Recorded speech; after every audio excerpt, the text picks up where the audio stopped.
안녕하세요. 음, 지난 한 주 어떠셨나요? 우리 지금 송년 모임하고 2주 만에 하는 건데요. 네, 공부하는 크리스마스. 네, 좋습니다. 이제 연말이 다가오고 있고, 지수는 계속 빠지고 있고, 또 여러 시장이 어수선하고 있습니다. 네.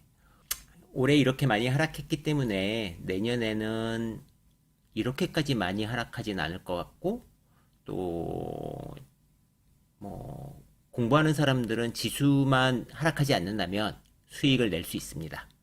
그래서 수익을 낼 수 있는 방법들을 다 찾아가지고 또 우리는 열심히 한번 해보도록 하겠습니다. 뭐 손실은 났지만 그래도 의미가 없진 않았습니다. 금리가 올라가면서 어떤 자산이 중요한지 좀 알게도 됐고, 또 저도 손실이 났지만 또 더 많이 빠진 자산들이 있어서 한편으로는 우리의 자산이 상승하고 나면 그 자산으로 교환하면 됩니다. 네, 송아님 어서 오세요. 네, 이렇게 생각하면 되죠. 투자란 게 무엇일까? 투자는 무엇일까요? 투자. 그런 이야기들로 한번 해보겠습니다. 오늘 눈도 많이 오고 오늘 굉장히 추운 날입니다. 항상 그렇듯이 여기서 나오는 종목들은 투자 광고가 아니고 한 사례일 뿐입니다. 오늘 강의 시작해 보겠습니다. 최근 들어서 좀 우리가 유심히 봐야 될 것들이 생기고 있어요. 그런 얘기들, 그러니까 사회의 변화에 우리가 좀 집중하고 그것들이 나중에 어떤 투자 아이디어로 이어질지 변화에 좀 집중하는 사람들은 주식 투자자들입니다. 최근 들어서 나왔던 얘기들 중에 우리가 좀 의미가 있는 것들은 이런 겁니다. 소아과 의사들이 없어서 소아과가 붕괴되고 있다. 자, 소아과 의사가 없진 않죠. 그러니까 소아과 의사가 없는 건 아니고 소아과 의사가 부족한 거고 대부분 피부과, 성형과 이렇게 돈이 많이 벌리는 데로 가고 있고 아무래도 저출산이다 보니까 소아과가 필요가 없죠. 그래서 소아과 의사들이 적은데 이것들을 잘 하려면 의료 수가를 올려야 될 것이고 의사들이 더 많이 갈 수 있도록 해줘야 될 텐데 문제는 수도권은 그나마 나아요. 지방 도시, 특히 소도시들은 소아과에 더 큰 문제가 생기고 있는 거죠. 비단 소아과만 문제가 생기진 않을 것 같아요. 그러니까 노령화가 되면서 암 발생률이 올라가고 있고 그 암 치료에 관련돼서는 또 아무래도 수도권에 있는 병원들이 경험도 많고 의사들도 많아서 의료 서비스 자체가 또 서울로 몰리는 경우도 많습니다. 물론 이제 교통이 과거보단 좋아져서 서울로 오시기도 편리해졌긴 했지만 그래도 그 거리감과 시간감은 무시할 수가 없습니다. 이런 거죠. 지금 보면 최근 들어서는 우리나라도 이제 그 베이비붐 세대가 노인이 되는 58년생들이 지금 노인이 되는 세대가 됐습니다. 이렇게 되면 우리는 노인이 어떻게 되냐면 지금은 18.4, 초고령으로는 20% 됐고요. 36년에는 30%, 그리고 2055년에 40%를 초과하게 되는 거죠.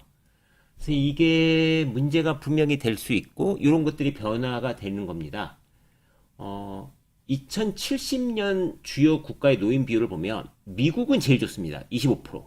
스웨덴도 좋습니다. 영국도 괜찮고 프랑스는 30%. 괜찮죠? 스페인 좀 안 좋고 이탈리아 좀 안 좋습니다. 일본은 37%, 우리나라는 46%. 그러니까 즉 2070년 정도 되면 국민의 반 정도는 노인입니다. 이런 것들이 우리 투자자들은 좀 집중해야 되겠죠. 네. 그래서 결국 뭐냐? 제일 먼저 지금 손대야 되는 게 건강보험입니다. 건강보험 수가도 올해 올렸지만 기본적으로 건강비 지출이 많다 보니까 많이 비용이 비싸고 많은 분들이 했던 뭐 MRI라던가 뭐 이런 것들이 폐지가 되고 또 최근 들어서 여러분들이 보셔서 아시겠지만 실손보험도 내년에 또 올라갑니다. 그러니까 보험료는 계속 올라갈 거다. 보험료는 올라가고 끝일까요? 그러니까 수입은 보험료라는 게 그거지 않습니까? 보험 재정에서 수입은 보험료로 올립니다.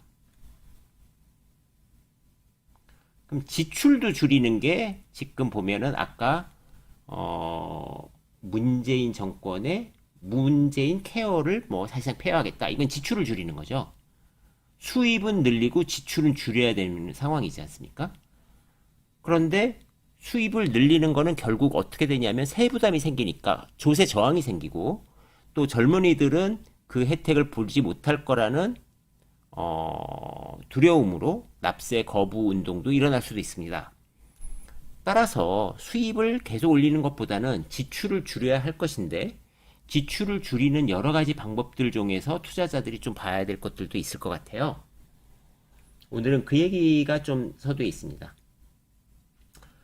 우리가 의료비라고 한다면 의료 수가가 있는데 아까 소아과는 지금 의사들이 못 안 오니까 결국은 소아과 수가를 올려야 되겠죠.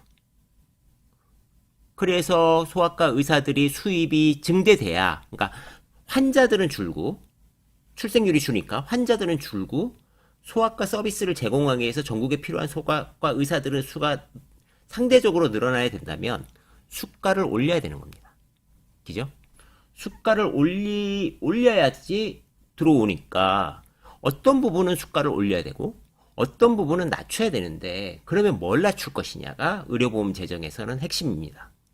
그러면 과거에 의료비 약가 인하를 했었거든요. 그러니까 일괄 약가 인하가 2012년도에 있었습니다. 2012년도에 일괄 약가 인하를 하고 나서 어떤 일이 발생했냐면 우리나라의 중소형 제약사들이 굉장히 많았는데 그 많은 회사들이 또 사라지고 또 경쟁 경영의 회사들은 좀 더 포지션을 넓혀갔습니다.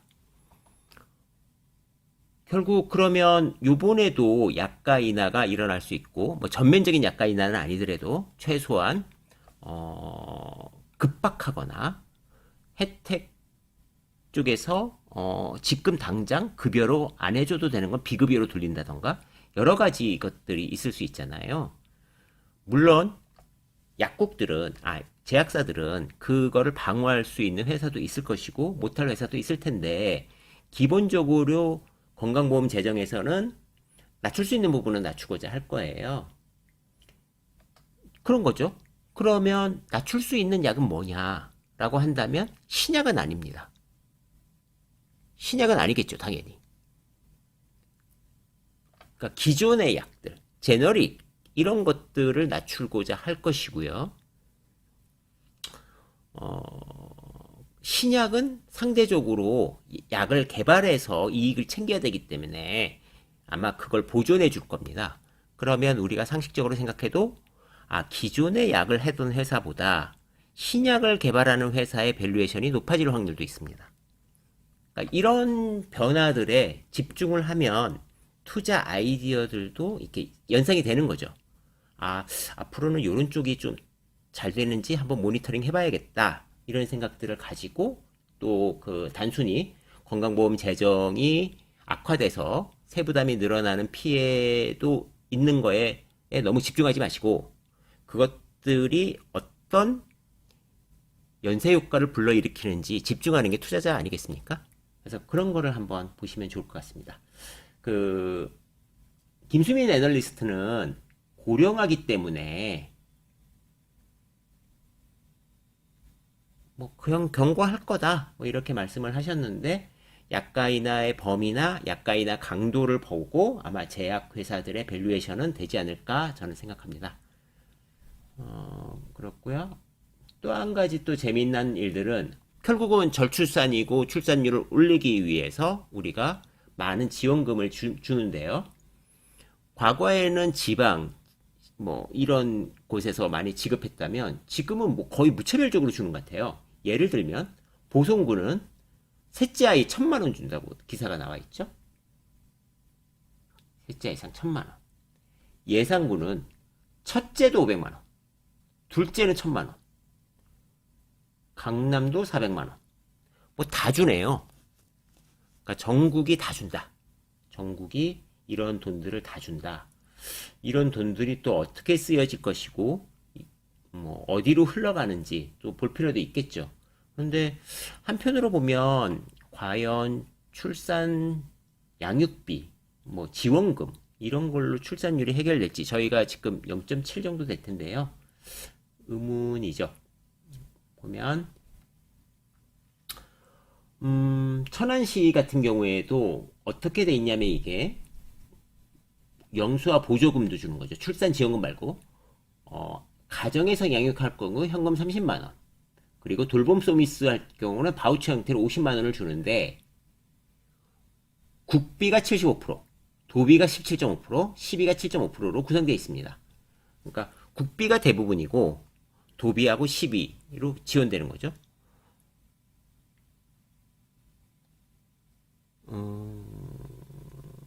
그래서 국비가 지원이 안 되면 도비 시비도 안 되니까 국비가 꼭 지원이 돼야 될 것이고요. 그러면 도비 시비는 또 재정이 도시의 재정 이런 것도 뭐 봐야겠죠. 어쨌든 뭐 이렇게 양육비도 지급하고 있습니다. 1인 가구 추이를 보면 우리가 2020년도에 실제로 이렇게 올라갔죠. 사실 이거는 상식적으로 봐도 너무 많이 뾰족하게 올라왔잖아요.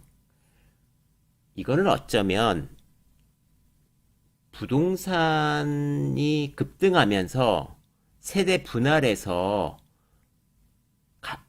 취득한 거 아닌가. 그러니까 집을 취득한 거 아닌가. 그런 생각들은 좀 들어요. 어쨌든 우리나라는 2020년도에 1인 가구가 급속도로 증가했고 앞으로 계속 증가해서 2040년도에는 40% 정도까지 증가할 예정입니다. 일본이 그렇고요. 우리는 한 38% 정도까지 증가할 예정입니다. 그러니까 이렇게 급박하게 올라가는 요거가 저 부동산이지 않을까 뭐 이런 생각도 하고 있고요. 한국의 가구원 수를 보면 지금 여기 우리가 2020년 여기잖아요. 예, 2명이 조금 넘지만 좀 있으면 이제 2명 아래로 떨어지는 날들도 멀지 않았습니다. 이렇게 가구당 인원은 줄고 있고 세대수는 증가하고 있고 뭐 결국 그래도 어느 순간에는 이 세대수가 무작정 증가할 수는 없죠. 비중은 증가하더라도 세대수 전체는 인구가 감소하니까 어느 정도 이렇게 아마 평평하게 그리다가 인구 감소로 인해서 이렇게 되는 어느 시점이 올 겁니다. 네, 그럴 수밖에 없고요. 그래서 그런 것들도 또 투자 아이디어로 한번 봐야 될 필요가 있을 것 같습니다. 그래서 이런 것들이 지금 변화가 되는 것들을 좀 유심히 좀 볼 필요가 있고 지금 우리는 5천만 명인데 한 50년 후에는 3,800만 명이 예상되고 있고 부양 부담은 조금 커지는 수준입니다. 그러니까 이런 것들도 사회적으로 돈이 어디로 들어가는지, 어디가 줄어드는지 이런 것들이 우리가 투자자로서 한번 봐야 되겠죠. 인구 성장률은 뭐 미국이 월등합니다. 미국은 어쨌든 성장하는 나라. 예, 중국도 마이너스로 가는 나라. 우리는 또 뭐 당연히 마이너스로 가는 나라겠죠. 그래서 미국이 아마 좀 월등하게 인구하고 노인 비중도 잘 관리가 되고 있습니다. 아까 보시면 미국, 캐나다 이쪽은 상당히 양호하고 아시아권들이 좀 힘들어지고 있습니다. 이런 변화들에 집중하면 우리가 투자해야 될 곳과 투자 안 해야 될 곳들이 아마 구별되기 시작할 것 같아요. 그래서 지금은 아니지만 앞으로 계속적으로 이런 얘기들이 나올 거니까 그런 것들을 한번 좀 유심히 보면 좋을 것 같습니다. 그래서 투자 아이디어는 여기서 마칠게요.